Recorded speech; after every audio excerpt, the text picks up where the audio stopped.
Hello, welcome back to another Author Spotlight, and today I'm spotlighting Gray Morrow or Morrow. Not sure how to pronounce the last name, but the first time I saw his art, for a second I thought it was Al Williamson because he has that style that very real.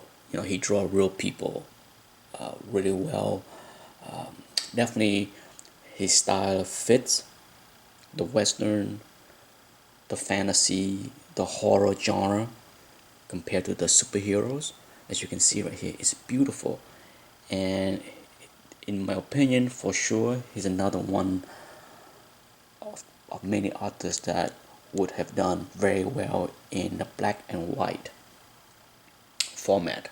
Because I think color somehow muddle up his work. Here you have All-Star Western, issue 3.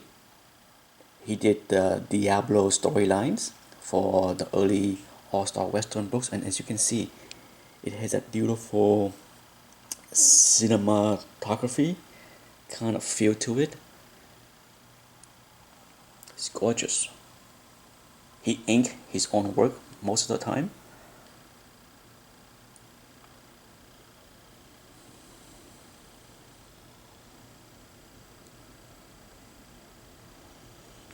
I really enjoyed these early All-Star Western books because you have Gil Kane work in the first part of the book, and then you have the Diablo storyline with Gray Morrow work. Look at that. That's beautiful. There's not a heck of a lot to dislike his work. I really like it.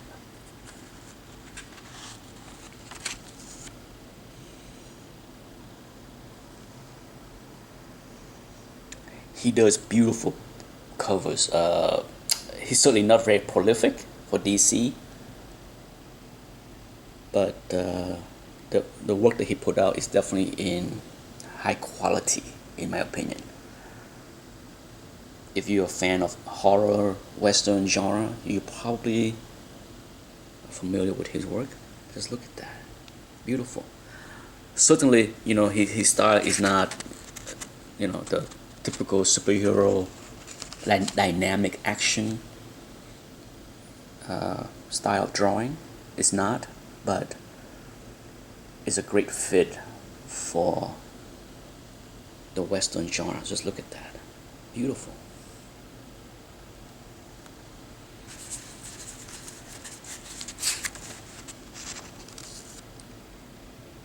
And that's it. That's the end of this book. Let's go to another one. I pull out a stack of books. So this is the cover for, they have a Neil Adams cover. And then the next issue also have another Neil Adams cover, as you can see. As I mentioned, it's a great Gil Kane work. I think I have shown it before in another video, in a Gil Kane video, this book. But I never flipped to the other portion of the book, the other half. So here we go.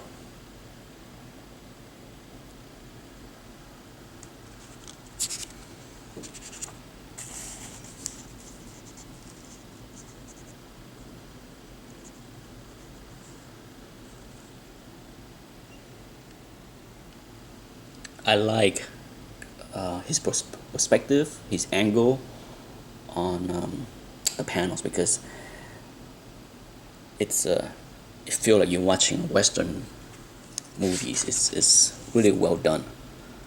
It would have been a great storyboard artist for a Western movie director for sure.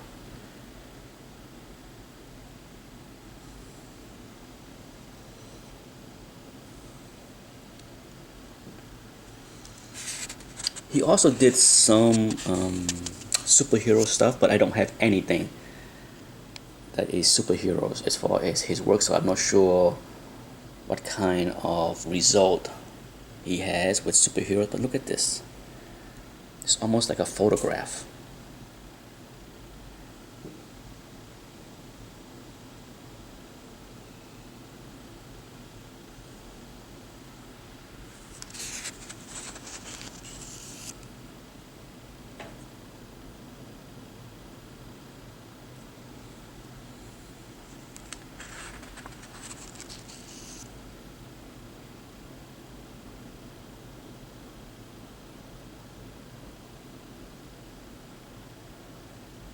That's fantastic right here.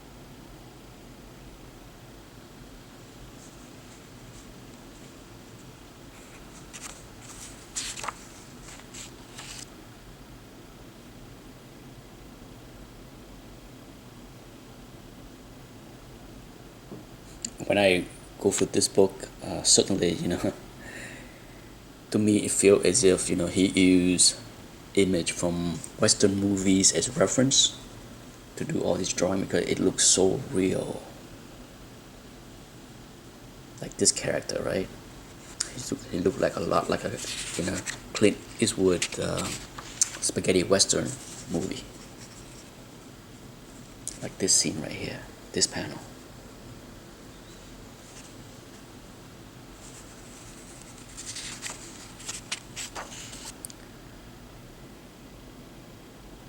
Okay. Beautiful work. I'm certainly a big fan.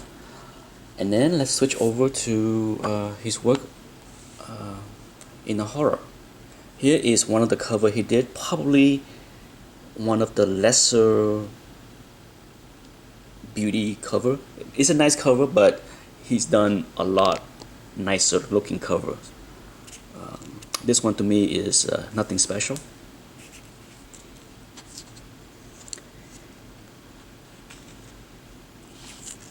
And here is a perfect example of where colors model up his art, because I think in black and white the work in this book would have looked beautiful, but something about the color that I don't think works very well. A lot of great details, as you can see. Look at that, beautiful. Even this, but with the color it's just make it look not so beautiful, if that make any sense.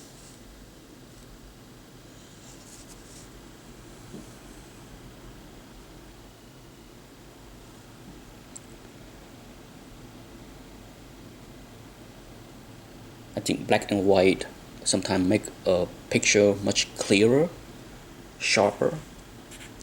I think that's what I'm trying to say. It's like sometimes adding colors to a panels or to a page can make it look too busy. Yeah, as you can, if you can remember comparing this to the two Western books, the quality of this is not as good compared to the Western books before.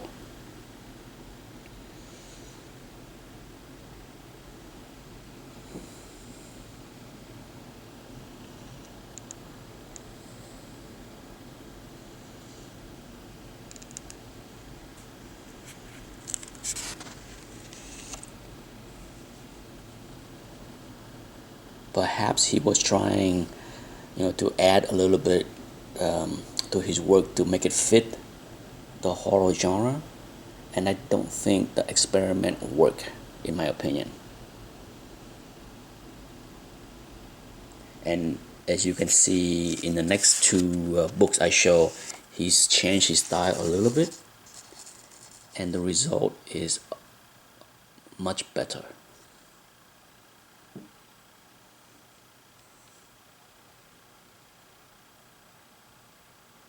Okay, and that's,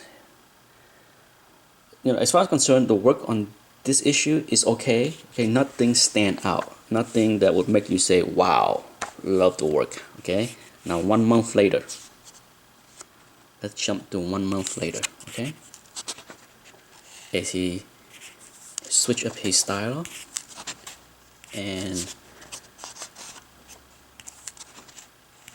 improve significantly,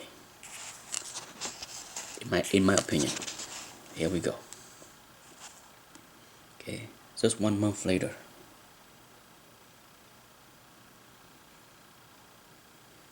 Beautiful detail.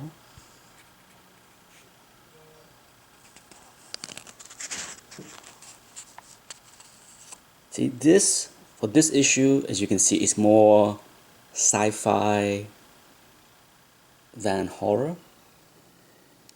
And he switched up his inking style, a lot less, much lighter on the inking, and it works out great. I think the result speaks for itself. Just look at that.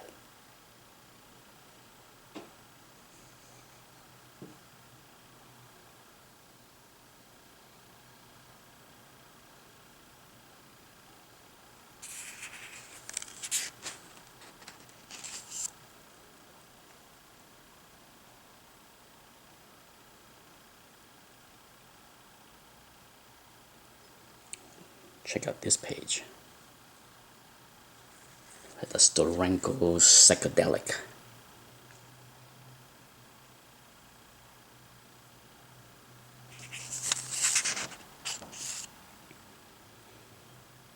I think the inking on this book is so much better.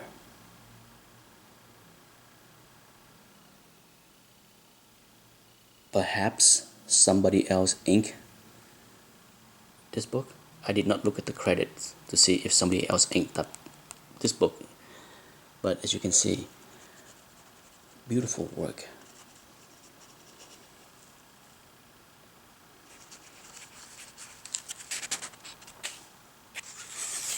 Okay, let's jump to perhaps one of the best work he did in this Witching Hour issue 13 with another beautiful Neil Adams cover.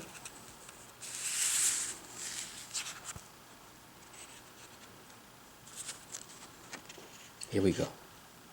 Check out the work on this short story.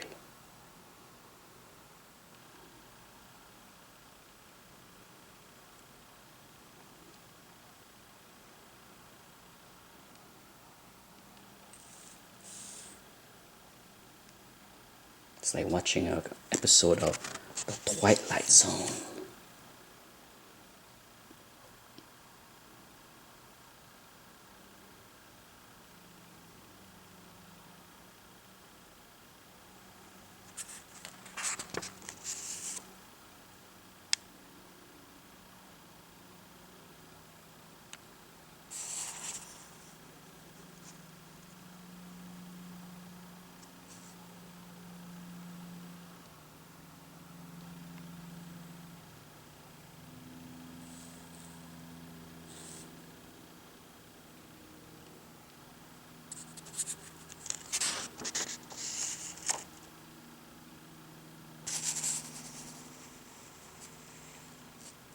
That's it.